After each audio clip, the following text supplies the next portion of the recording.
Good morning, and thank you very much for joining us. I am Yori Folani. Hope you're well. Well, some disturbing news over the weekend, especially in the southeast. Gunmen on the rampage, as you know, the headlines are saying, talking about Enugu, Imo, even Anambra, and then talk about, and as you know, we're entering into the election season very soon. November 6th is the much expected election in Anambra, yet there are some sounds about some people saying they are not sure an election will happen. Why that would be, even touching an INEC office in, in Enugu. So we'll see about that. We'll be talking with later on INEC National Commissioner on information and voters education. But my guest this morning, respected guest, Dr. Jide Johnson, Chief Lecturer, NIJ. Thanks as always, Jide, for being on the program. My pleasure, sir. And Mr. Comrade Nelson Ekunjimi, Human Rights Activist. As always, thank you very much for coming on. Thank you. Good morning. Good morning. Indeed. This, we talk about bandits, we talk about, lawlessness, some people taking the laws into their own hands, doing what they will. And it's not getting better, is the way one might look at it. In fact, it's getting a bit more and more depressing. Why would people just get up just because they feel they can do so and go and torch an INEC office? By the way, in Enugu, I believe this is not the first time. In fact, it's in the past 4 months, did I hear that it's been like the third time? But in any case, Jide, would you like to take a stab at it? Why? Nobody knows what's going on, but some people are suspecting the proscribed IPOB. We don't know if there's any measure to that. Give me your thoughts on this whole matter about people just getting up, wreaking violence, and then begin to say some things as to this is how we shall go here. It's the failure of the security system, and it's the fact that we have not held people accountable, people that have been given responsibility in the state. For example, elected officials? Elected officials, appointed public servants. For example, in that state, you have the police commissioner. For that state, you have Deputy Inspector General of Police for that zone. You have the State Security Service Director for that state. And you have the NDDC head for that state. There are different security agencies, and then you wonder how these criminal elements have not been arrested and have not been prosecuted and have not been made example of. And if you don't take decisive action as a state and as an institution of the state, you tend to encourage people to take to criminality, because I can't understand. The people committing these atrocities are not spirit. They are human beings, and they are trackable and they are traceable. But the thing is that those who have charged with the responsibility of preventing such, what steps have they taken? How would the governors of these states you have mentioned justify the humongous amount they allocate and they spend on security votes that cannot be investigated? Indeed. So I think it's a failure of system. Nelson, do you see differently? Because, or is that really it? Because if you, as Jide was saying, if they're trackable, traceable, then why the heck haven't they been apprehended yet? We say the same about the Northeast as well. So, do you see it the way Jide sees it? Well, I want to align with Jide, but partially. I think the reason why we are here today is because of the failure of our societal values. We have elders who have not lived up to the billing. Like we say in this part of the country that Agbakiwa Loja Kuriomo Tutunwo, meaning that the role of the elders in any community is to mentor the youths. We have irresponsible elders that when the youths are going wrong, rather than admonishing them, because like we always see, a child can have 1,000 clothes, but he cannot have rags as much as an elderly person who has seen, the travails of life.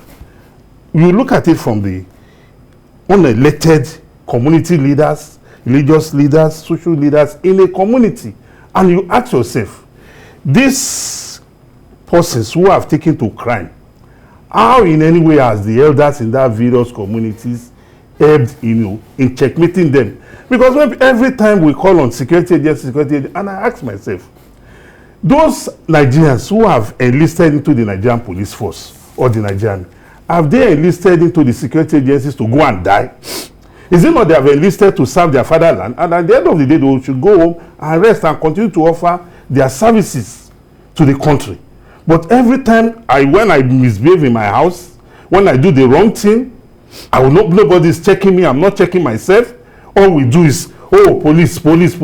Should we make the job of the security agencies a do or die job, or a job in which they will take pleasure in doing that? Look, this area of securing lives and property, the citizens are also complimenting us, because don't forget, the security agencies are not ghosts and they are not angels. They are human beings that suffer from the travails of human engagement like you and I. A policeman can fall sick. If a policeman is attacked, definitely he will die if he comes under such grievous harm. So in what way? Where are the leaders in this community? Those are the questions I'm asking. Okay. I wonder if, Jide, this isn't on putting things unduly at the doorstep of elders, so to speak, in the sense that what can these elders do? I mean, are we talking about, is this the way it was, I don't know, 50 years ago when elders had the authority, our values hadn't been turned upside down, and you were saying that, you were implying that it's because our whole structure seemed to have broken down. How reasonably can we apply that same yardstick to the elders that are watching this whole matter going on today? Because we've heard from Indigbo leaders, and they're not happy at all with all of this. It's not as if they are complicit from their public utterances, but when we now say, if only the elders had been more up and doing, perhaps it wouldn't have been as bad as that. Do you think that's really fair, given the dynamics of today? Yeah, the dynamics is different, because in the past there is community engagement in the selection of candidates for election. There is dynamic engagement of the community, involvement in the management of various levels of government that we have then. When you talk about community association, town associations, and the rest of it. But you understand that since the attempt to have the Third Republic, when money heavily characterized our democratic experience, the roles of the elder, if you don't have money, you have no voice in the society. Again, our value system is upside down. And then if you look at the dynamics of this person, the power structure for the political class are the miscreants and people with criminal tendencies. They are the power base. They seem to have the upper hand. Exactly, they are the ones that have the upper hand. And for you to go to any state, the first thing the governor tries to control is the National Union of Road Transport Workers in his state. That's the first attempt they try to control. That's a power structure, that's a power base in the kind of democracy which we have. So where is the role of the elders in that? Really? When you express your view. When you have that type of structure, because in the past, before they pick candidates, they go to communities. How do we pick candidates now? How? In the political process. Well, first of all, let me say good morning to Mr. Festus Okoye, INEC National Commissioner, Information and Voter Education. Good morning, Festus. Okay, we'll come.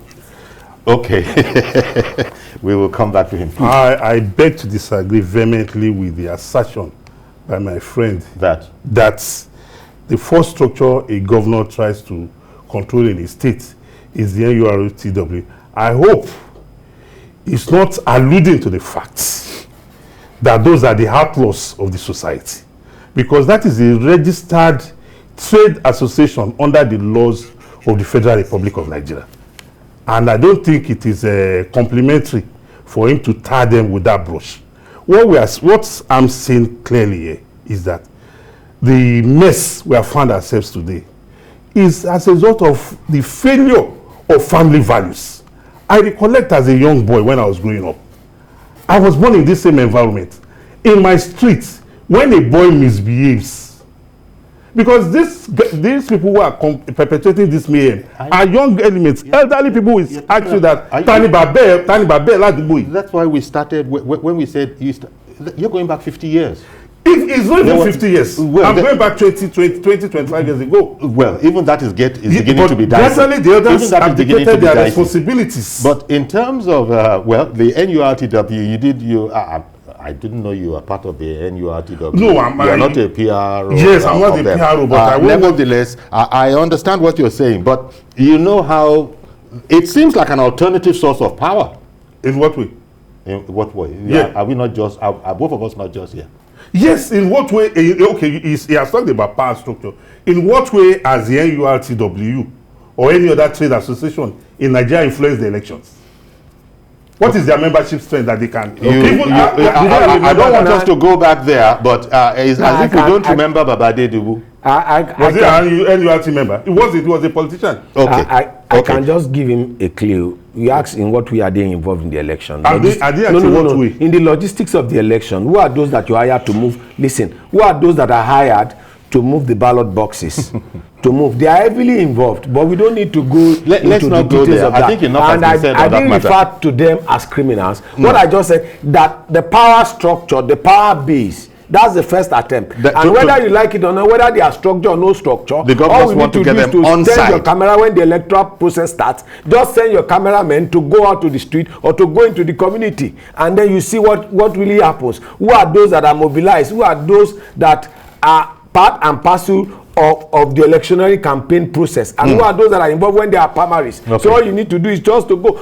2 weeks ago, APC had their congresses, and the one for my local government was held at NRCB, the Old Akute Road, named after Bola Ahmed Tinubu. Now we knew what happened there, except you are not involved in your community, so we can't come here and be playing to the gallery. That's the reality. The reality of our political system is that the role of the elders, the role of the community has been hijacked by elements that are not part and parcel of the community, by elements that have economic power, and they also have relevance within the political system, and that's National Union of Road and Transport Workers. Okay, I think I get that. Although that doesn't mean that Nelson still agrees, but I'm glad to have that clarification. Now, yes, you can say good morning this time to Mr. Festus Okoye, INEC National Commissioner, Information and Voter Education. Good morning, Festus. Thank you for making time for us. Yeah, thank you so much.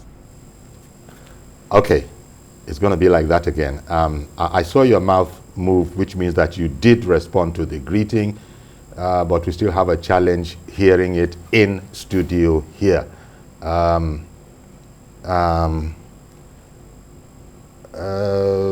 If there's maybe that man behind the camera can help me out.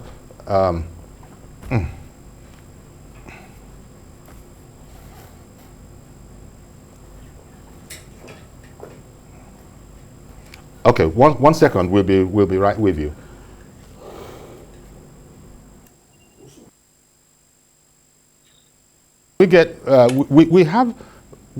We're happy to have Mr. Festus Okoye, but then we also have to be able to hear him.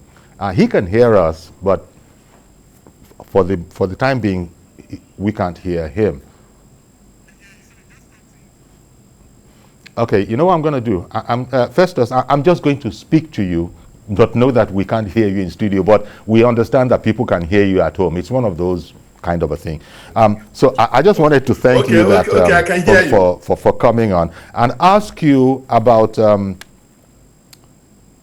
the damage to INEC property as a result of some disturbances over the weekend, and maybe get from you the assurances that because I read in papers that movable assets of INEC had already been evacuated, but I just wanted to hear from you that the election timetable in those areas are untouched by all of these disturbances. I wanted that assurance or otherwise from you.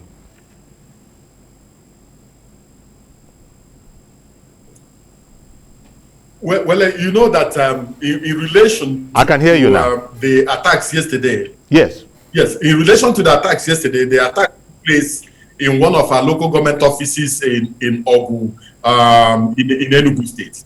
Enugu State. But the election we are preparing for is the election that will take place in Anambra State on the 6th day of November 2021. Yes. You also understand that up to this particular period, we had challenges with our office in Oka because most of the facilities were burnt, our stores were burnt, our generating cells were burnt, our utility vehicles were burnt, our collation center was burnt. But we are moving very fast to make sure that we reclaim some of these offices and get them ready for the November 6th governorship election. But I want to say that we thought that all these attacks are behind us. So this resurgence is something we really do not understand. And we just want to believe that the attack in our office is a one-off event and that it will not occur again. So we really need the political elite in some of these places, the critical stakeholders to intervene and get the people to understand, get those who are doing these things to understand that INEC facilities are national assets and that most of the people who work in some of these local government offices are people from the local communities and people from the contiguous areas making up these local governments. And so the moment you destroy the office, you render them unemployed. The moment you destroy the office, those who run businesses around the office are also rendered redundant. And we are doing CVR. The moment you burn our office, the CVR comes to an end until we get an alternate place where we can continue with the CVR. And so we believe that, we want to believe that it's an isolated event, it's an isolated incident, and that the critical stakeholders will intervene to make sure that our facilities are properly protected. Because your facilities are as important as they are, they're crucially important, a lot of people are sort of surprised that this would be happen. There would be, I would have thought there would be something like top grade security designated as security areas that are given extra attention. But it seems that these people can attack at will. And yet there are structures in there, governmental structures, rulership structure, administrative structures. And yet these people simply walk on, make all sorts of annoying pronouncements as to how society shall proceed. I wonder if, I know you'd like to limit yourself to INEC issues, but do you have a clue as to why these things should be happening?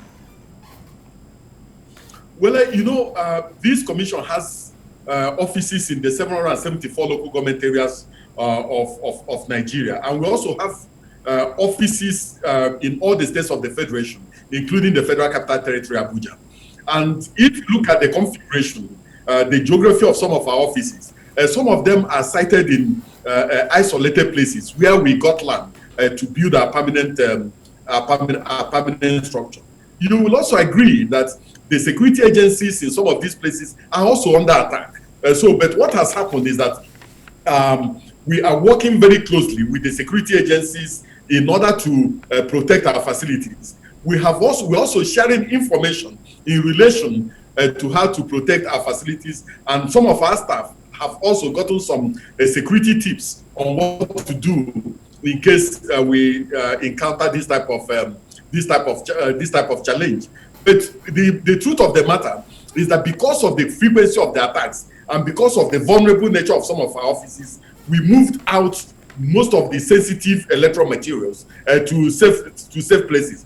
So what they have access to are really the physical structures in some of these places. And sometimes they just walk past and throw in improvised explosives into the premises. And before the security agencies will arrive, the damage has been done. And so the issue of making sure that our facilities are safe is just a national issue. But we believe that this should be an isolated event, an isolated issue.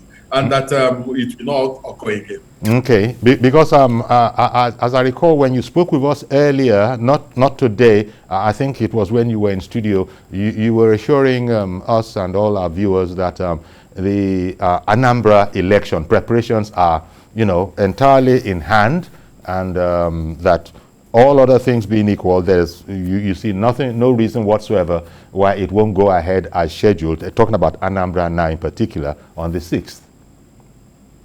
Well, in relation to Anambra, you will recall that we started the continuous voters registration exercise in the 21 local governments of the state and in our state office. And thereafter, we devolved to the 326 registration areas or wards in the state. And we have completed that. We have displayed the voters register, that's the supplementary voters register for claims and objections. And then we are now cleaning up the register. And then in the next few weeks, we are going to print the permanent voters cards of all the new registrants and hand over to them, and then integrate the supplementary voters register with the main voters register, and then hand over to the political parties. In the next few days, we are going to scale up our engagement with the critical stakeholders. Jingles are going on radio and television, and we've accelerated the pace of activities in Anambra State. So our appeal is that the people must remain calm. The stakeholders in Anambra State must assure and reassure the people that there will be a very good environment for them to operate. And the political parties must also conduct responsible campaigns that will not aggravate or bring up new fault lines that will lead to a new narrative that will not go well for the electoral process. So we presume, and we are working with the security agencies to make sure that we have a very good and safe environment for people to exercise their democratic franchise. And so we are moving on, and we are putting the state office that was damaged in good condition. And we are confident that at least a month to the election, we will bring our state office back to full functionality.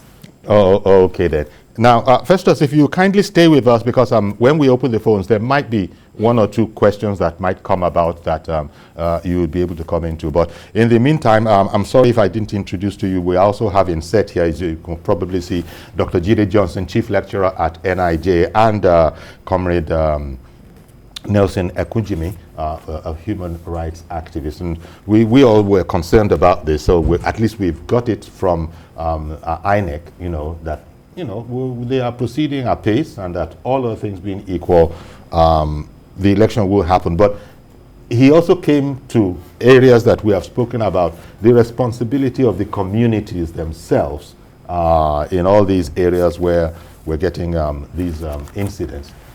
That's what everybody is saying now, and that is why we're talking about it and saying that, well, the elders now, even 20 years ago, I was saying maybe even 50, when authority was what people thought it should probably be. You were saying that even earlier than that, or later than that, it wasn't as bad as it is now. But I was putting across the theory that can you really hold the elders when the young ones, the youth, are just out of control? No, I disagree. I think it is the way we have evolved over the years. You recollect that when we were growing up, I'm just somebody in my 5 decades on earth now. There's this saying that Ika kan lo nbimo, egberun ika lo nto. That one man gives birth to a child, or one woman gives, but the community trains the whole child. Community trains the child. But what do we have these days? Like I said, family values have turned upside down. That whatever my neighbor's son or daughter is doing is none of my business. And that is why we're in this mess. And that's not our normal society. But that's not our society. Let me bring Reverend Dominic in on this, because he's on the line now before I come to Dr. Johnson. Good morning, Reverend Dominic. Good morning, Chief Yori. Good morning to Jide. Good morning to Beth. Yes. And also good morning to, Mr. Festus Okoye. He's on the line with us too. Okay, Okoye is also there. Good morning. Can you hear me? But please continue, Reverend. Brought me to the this brought me to the point I made last time, and you are guest took me to cleaners. I said Nigeria, we know him. Everybody that we know him. There are two things here. Knowing somebody or supporting his activities is different.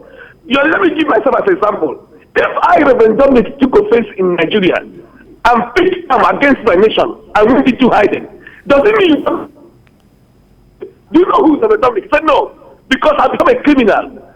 Our criminals in our nation is our brothers and sisters. We know them.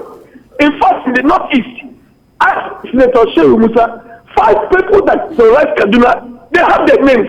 They mention them every day. But the governors put a deaf ear because according to Jide, which Jide said is true, those boys and girls that are also in this state have once upon a time become a political thugs. The governors know them, the commissioners know them, they know them, but they were shy about to mention them. Let me go back to my Southeast. In the Southeast, we know the IPOP men and women. When they are talking about sit at home, we talk to them that this sit at home is counterproductive. They withdraw from it.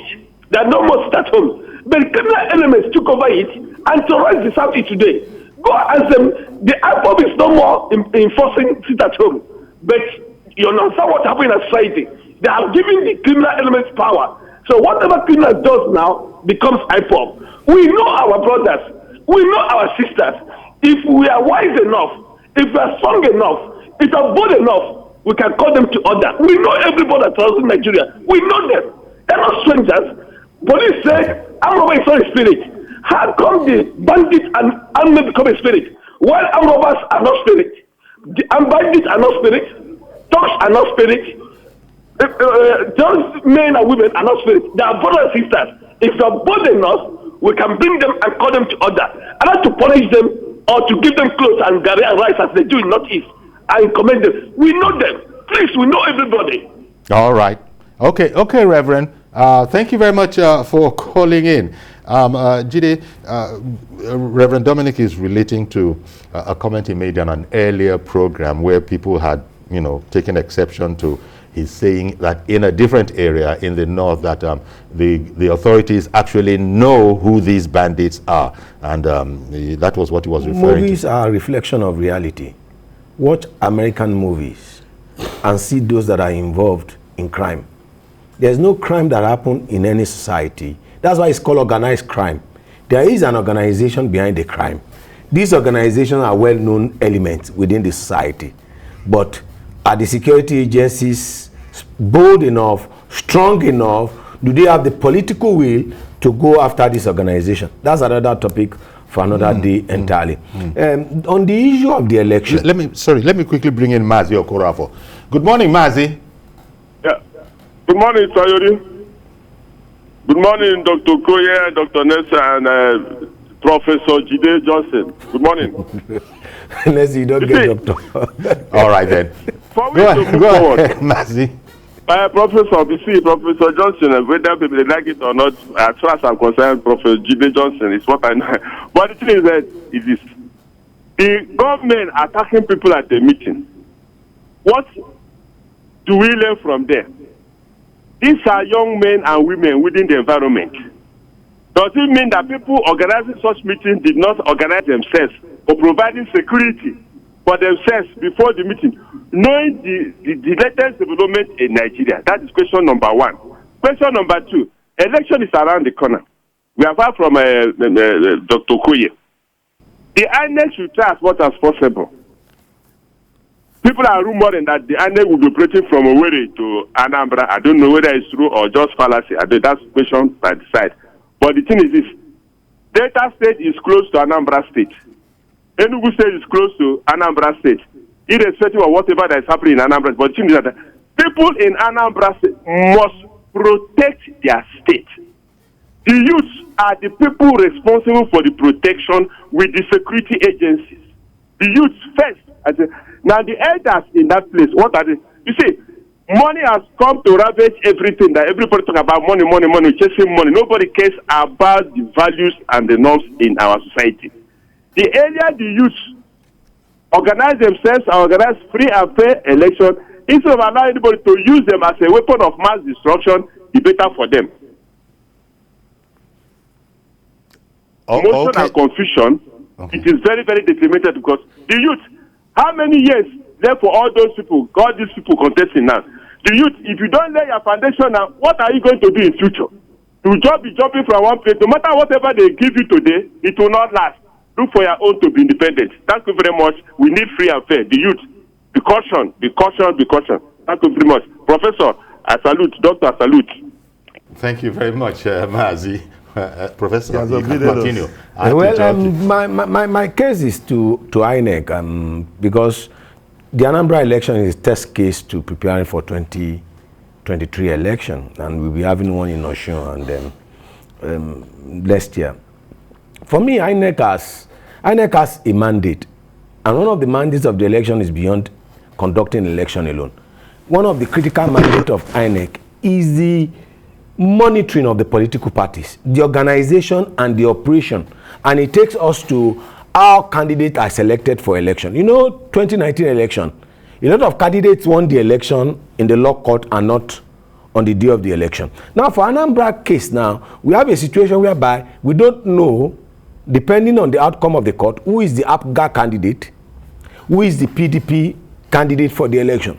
Because if INEC, by its constitutional provision in the third schedule of the Constitution, carries out this function of monitoring the operation and the organization of the party, INEC will know the legitimate ESCO of the party, and INEC will know the legitimate candidate of the party before the election. So we don't need to go to litigation to know the candidates, because that responsibility is on INEC. And I think INEC focused a lot on election alone, neglecting other core functions which the Constitution has given to them. Otherwise, APC will not have a caretaker arrangement. PDP will not be having issues. Both parties, what type of leadership do we have at that level? Patrick is in Owerri. Good morning, sir.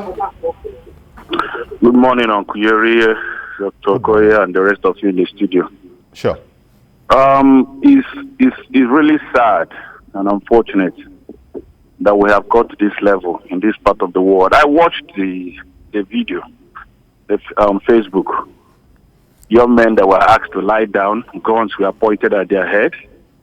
I watched the second one yesterday where policemen were being shot, their vehicles being burnt, and if you watch it carefully, you will see there were passerbys who were hailing them as they were shooting policemen. As a matter of fact, a young man was reporting live, and whatever. We refer them as unknown gunmen. And you are telling me elders. Which elders? The one a young man took his time for years, calling intellectuals, calling morons, calling idiots, reduce them before their youths here. Which elder has a name here? The one that has already been finished, that the minds of the youths have been satanically reoriented, that all the elders in Igbo land are idiots. They shouldn't be listened. Today, the monster that has been raised like a lion is now swallowing the owners. As I speak to you now, there is nothing like iPod. Go and check. They are fighting among themselves. Who takes leadership? Is it the one in South Africa? Is it the one in Europe? Is it? As they are fighting, criminals took over, both your ESN or whatever. All those crooks that were released from the prison and all these whatever has taken over. The people that are doing this, if you know, they are these are motivated by drugs. A normal human being can't do all this. And at this rate, it's dangerous. Because if you're talking about things like this, you talk about engagement. Can you speak to cocaine? Can you speak to hemp? Talking to these guys is like talking to cocaine. There's nothing you're going to get out of it. Even the government are talking about will have a difficult task. Because if it's an organized crime, you can say, okay, or agitation as we formally called it. You say, okay, let's appeal to this guy to do this. Do you know, I'm speaking to you from Owerri. Even though they say they have called off the, sit at home. Nobody's going out. People are scared because you're going to get a stray bullet if you're not careful. So it has got to the level that, I don't know, it takes reorientation. And when you mean reorientation, both the state government, local government should come up and begin to let these youths whose minds have been messed up. First of all, you need a referendum. If you need a referendum, you need Okoye. Because you're going to conduct an election. What is a referendum? A referendum is a vote cast by contestant about a particular issue. These idiots, I don't want to use foul languages on air, believe that referendum is something that will fall from heaven. That's what they told them, and they get Biafra. Somebody need to tell them that even if you're going to do the referendum, there will be election. So you need to be conducted. The earlier you begin to have this electoral process stuck in your brain, the better for you. But they have messed them up already. So what they believe, now election, now that shit, now election, even that. So what next? Absolutely disoriented group of fools. We have a problem. So the question takes a lot. And the earlier, the better. If you come to Oluna, it's like Afghanistan of Nigeria, in Imo State. Nobody goes there. The priest was shot just last week. Another lawyer was killed 4 days ago. Who knows what next? Okay, then. Thank you very much for calling in, Patrick. There is some of this that you also put on INEC. Even Jide himself had also said that INEC was not concentrating equally strongly in all its spheres of responsibility. But Mr. Okoye will no doubt want to react to that. But I've got to go on a quick break now. So please stay with us. We'll be right back. Okay, welcome back. And we have Mr. Festus Okoye, INEC National Commissioner, Information and Voter Education, still with us.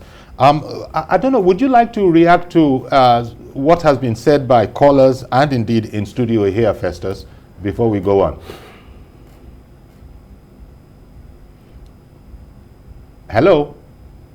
I hope you can hear us.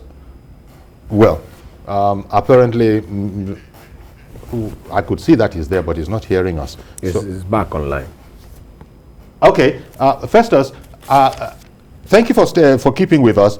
Did you want to react to some of the things that have been said by a caller, at least, that, maybe you'd first of all like to react to what Jide said, which is that INEC has quite a number of responsibilities, and he doesn't believe that INEC has concentrated on all of them equally. And this has led to the situation that we have here. You know that the commission is a creation of the Constitution and also a creation of the law.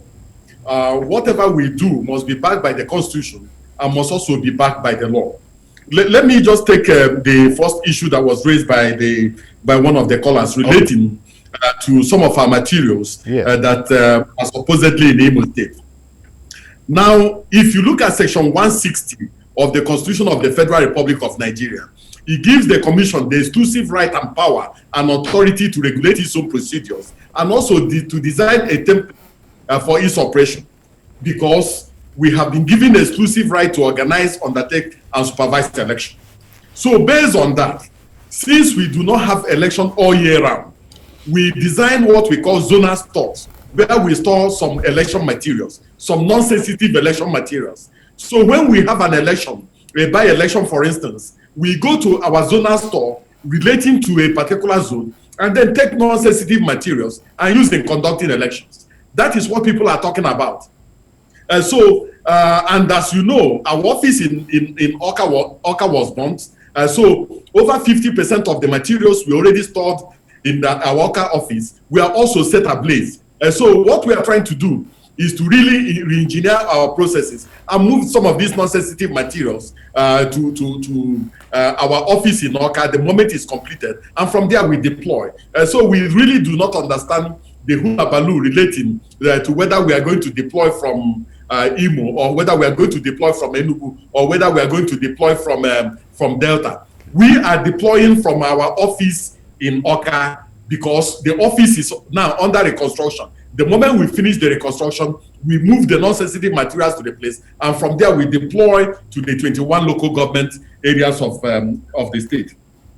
Now, on the issue of the candidates, whatever we do is regulated by the Constitution and the law. Section 87 of the Constitution of the Electoral Act 2010 as amended makes it very clear that it is the responsibility of the political parties to organize credible and lawful party primaries. And the moment they finish with their lawful party primaries, they submit the list and personal particulars of their nominated candidates under Section 31 of the same Electoral Act. And we are now obligated to publish that particular list. Now, under Section 285 of the Constitution gives two classes of persons the local standard to challenge what has been done in party primaries. One, an aspirant that participated in that party primaries, and two, a political party that is involved. In all this, there is nowhere the Constitution gave, or the Electoral Act gave the Commission those powers. But if a political party, for instance, does not organize party primaries within the timetable and schedule of activities enunciated by the Commission can refuse to accept the list submitted by that particular candidate. So I believe that we are not perfect, we have weaknesses, but we keep on improving with every election. And I believe that with the way we are going, with the processes we have in place, that the Nigerian people have confidence in this particular commission. But I think that bigger questions should be raised and directed to the political parties. The political parties must be asked to put their house in order. The political parties must be asked to put their processes in place. The more we try to improve on the electoral process, the more we see a degeneration in relation to party organization and party activities. We cannot be in everywhere. We cannot micromanage political parties. We can only advise them on how to put their processes in place. But let me make it very clear. We are an umpire. We're also a regulator. But what the political parties are trying to do, rather than put their house in order, they want to regulate the commission, and that will not happen because we have the constitutional right and the legal right to regulate them. But we'll continue to improve on our processes, improve on our procedures, and we assure the people of Nigeria that we are going to organize a very good election in Anambra State. But the political parties should be asked to put their house in order because we would not like to micromanage them and also be involved in all their processes, all their procedures, and so on and so forth. That is not what we are designed to do. We are designed to remain as an umpire, and we also designed to remain as a regulator. But we cannot be too overbearing in terms of our processes and in terms of our procedures. Okay. Ada in Jos. Good morning, ma'am. Go ahead, please. Good morning, Mr. Jose. Welcome back. Thank you very much. Good morning to all your guests there. I must say something. I sympathize with INEC. INEC is not in charge of any of the security apparatus. And I'm surprised when Dr. Okoye is saying that it's a isolated case. It's not isolated anything. I saw it coming. I told people, those who care to listen, that with this election coming around the corner, and most of the youths in that region have been brainwashed and made to believe that they shouldn't have elections there. Most of them don't even have a voter's card in the first instance. They have been brainwashed to the extent that they don't even want to register. So they are obstructing everything. So my advice is this. Let all the federal government have to come in. You know, I don't know all the booths they have on ground there. What are they doing? And then the communities should have the ownership. They should go to the traditional rulers, talk with them and the rest of them. But the problem is that most of those traditional rulers are even at risk. They are all afraid to even talk to the youth. They have all gone crazy, just like one of the callers said, drug and all what's not, you know. And then the socio-economic aspect too. They're all idle and what have you. Then again, yes, another issue there is, you see, this idea of not wanting to have an election, and then there's compromise going on, and then there are some external factors. So the people from there should, they should read the handwriting, and conduct themselves well, and let us have an election. If there's no election, I don't think there will be a vacuum. You and I know what will happen. So that is one mistake they are making. The governors, they are not even helping matters. They said they have a embargo. Since they hijacked is it a embargo with lion in it? I don't know what the lion is doing. The lion has gone to bed. They all be up and doing and give up security. What do you want INEC to do? I don't know. I can't understand how they want INEC to function. I really pity them. I sympathize with them. Something must be done and done fast. If not, everybody is afraid. My people there, even today, most of them called me and said they did not even come out. Even though IPOB has lived the stay at home or what have you, just like one of the callers said. There's a lot of problems in the southeast. Indeed. Thank you very much, Ada, for calling in. And we also heard from, who called in from Owerri? I think it was Patrick, who was saying that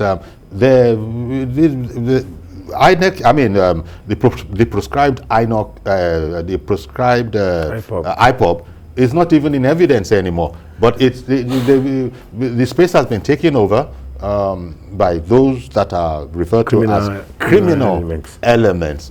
I think that is an information the security agencies can work with because we don't have that fact. that is just an opinion of somebody. And it will be foolhardy for me to take it as the gospel truth, except it is backed by fact. So okay, I expect... I understand the way you're putting it, to being careful. Yes. But that's someone on ground. Absolutely. You know, I'm not quarreling with that. I don't think there are very many people in Igbo land who have any sympathy for this stay at home on Monday business. Well, I don't know. I'm not an Igbo man, and I don't. Yeah, but just from the intelligence we have gathered now. From intelligence, from the news. This is what is called, when you get a field report and you make sense out of it. This is what is called intelligence in the security palace. And I, like Nelson said, it's for the security agencies to work on it. I'm sure every Nigerian wants this country to be successful. Every Nigerian has high hope for this country.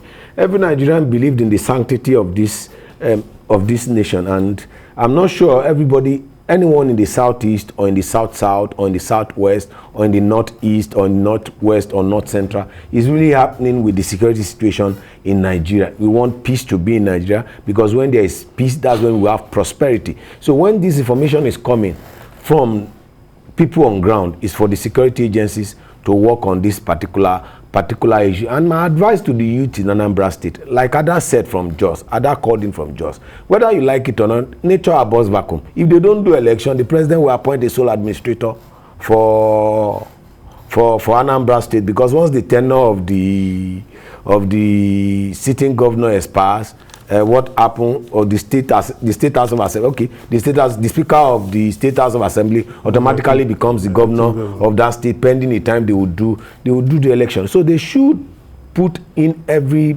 measure in place so that to ensure that election, and the governors, because when people talk about the elders, the governors of the southeast, they are the elected leader, the elected representative, the senator from the southeast, the house of rep from the southeast. What statement have they made to this effect, Nelson? Well, coming to add to it, I think, like some of our callers have said, the community have to take charge of their affairs with regards to security and the elections. As Ada was saying, not INEC. Yes. And INEC said it's not about to be micromanaging anything. That was why when Jide said INEC is not focusing on the political parties, I wanted to come in and inform us all that, look, under the law, INEC can only observe the political parties. INEC cannot control or regulate them. INEC is a consecration of the constitution. If the political parties are choosing their candidates today, under the Electoral Act, INEC has the responsibility to observe. And if INEC has agreed that, Mr. Yori Folani is the candidate of Party A. Why do you people like to use me? No, you look very good as a candidate. So, if you have been chosen this morning, and by tomorrow morning, a candidate, an aspirant who contested that election goes to court, and the court nullifies that primary and, asserts that the candidate B is the legal candidate or is the lawful candidate of the party, INEC has no choice but to obey the court ruling. Okay, but INEC has a responsibility. Just give me a minute. Has a responsibility to tell the court that this is the lawful conducted primaries of the party, and the product of this lawful conducted primaries is the actual candidate. And this is where INEC is spelling. Okay. Luckily, we still have Mr. Okoye with us. But Greg in Sapele, good morning, sir. Hello, good morning, Okuyore. Good morning, sir. Go ahead, quickly, please.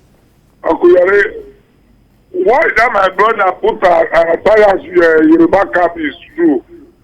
If you look all over the country, there's no Yoruba cap this morning, If you look all over the country, the political class are using the revenue collectors, the agbero, to oppress the communities. No community in this country have say that the agbero, the national union. If we want to do election, for them to settle the community, they provide to settle the agbero, the news app. Look your community. The graduates that have state, they have math, they have state your community. You let the news app that can carry collapse and the go. They have state all over the Nigerians. Okay, so you are going back to the whole RT, right? That's where it's going back to. That's where it was going back Let to. JJ mentioned it, so let him finish it. I won't come in there. Okay, let's leave that with Greg. Thank you very much, Greg. Just closing words from you now, Festus, because people still try to pick a bone with INEC, even though you've been very clear that you're not about to be micromanaging or wiping the nose of parties. You shall observe them, but no more than that. They should be responsible for themselves. Is that what you're saying? Yes, let me just quickly respond to what was said by one of the guests in this. Okay. The courts do not activate themselves. The courts can only come into force when somebody goes to the court with either a petition or a suit or a complaint. Now, under Section 285 of the Constitution, only an aspirant or a political party can activate the processes and procedures of the courts and complain about the conduct of party primaries. Okay. It is only then that the commission can come in to say, oh, Party A conducted valid party primaries and we observed it or monitored it. Party B did not conduct party primaries at all, and this is our report.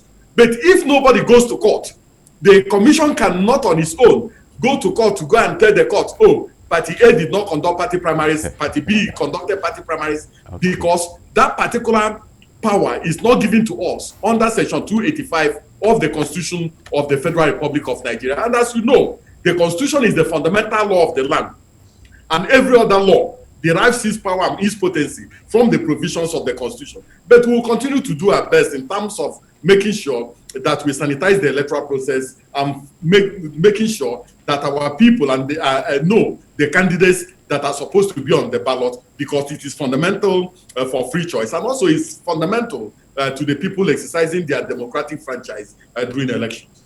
Thank you very much, Mr. Festus Okoye, INEC National Commissioner, Information and Voter Education. Thank you very much for being with us this morning. And also, all the time I have left really is to just thank you, gentlemen, in studio as well. Thank you very much, Dr. Jide Johnson, but those that love you want you to be Professor Jide Johnson, Chief Lecturer, NIJ, and also Comrade Nelson Ekunjimi. Thank you very much, gentlemen. Now, Doctor. That's our program. Please join us tomorrow for a fresh edition. I'm Yori Folarin. Bye-bye for now.